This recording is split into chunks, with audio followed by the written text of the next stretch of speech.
ഒരു വൈകുന്നേരം ചുമ്മാ കറങ്ങാനായിട്ട് എറണാകുളം മുൻപം ബീച്ചിലേക്ക് ഒന്ന് പോയതാണ് ട്ടോ. അപ്പോൾ ഞങ്ങൾ പോകുന്ന വഴി തന്നെ ഈ ഫുഡൊക്കെ ഞങ്ങൾ നോട്ടിട്ടുണ്ടായിരുന്നു. ഈ മീൻ പത്തൊക്കെ നമ്മളൊക്കെ ചിരിക്കണ്ടായിരുന്നു. അപ്പോൾ ഇതൊക്കെ ഒന്ന് ട്രൈ ചെയ്ത് നോക്കണമെന്ന് ആഗ്രഹം ഉണ്ടായിരുന്നു. എന്ത് മീനാണ്?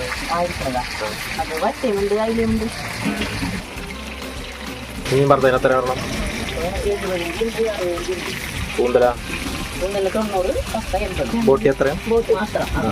അപ്പോൾ നമ്മൾ ആദ്യം റേറ്റൊക്കെ ഒന്ന് ചോദിച്ചാൽ റേറ്റ് ചോദിച്ചിട്ട് ഒന്ന് ട്രൈ ചെയ്യാന്ന് കരുതി. കാരണം കാശ് ഒരുപാടായി കഴിഞ്ഞിട്ടുണ്ടെങ്കിൽ അധികം സാധനങ്ങളൊന്നും നമ്മളേക്കൊന്ന് വാങ്ങിക്കാൻ കഴിയുന്നില്ല. അപ്പോൾ ഞങ്ങൾ ആദ്യം തന്നെ കപ്പയും ബോട്ടിയുമായിട്ടാണ് വാങ്ങിച്ചത്. കപ്പയും ബോട്ടിയും വാങ്ങിച്ചിട്ട് ഞങ്ങൾ കഴിച്ചുകൊണ്ടിരിക്കുകയാണ്. അടിപൊളിയാണ്. കക്ക മേടിച്ചിട്ടുണ്ടല്ലോ, അടിപൊളി കക്ക അടിപൊളിയാണെന്ന് പറയുന്നത്. കക്ക മേടിക്കാം, ഇത്തിരി കക്ക എടുക്കും.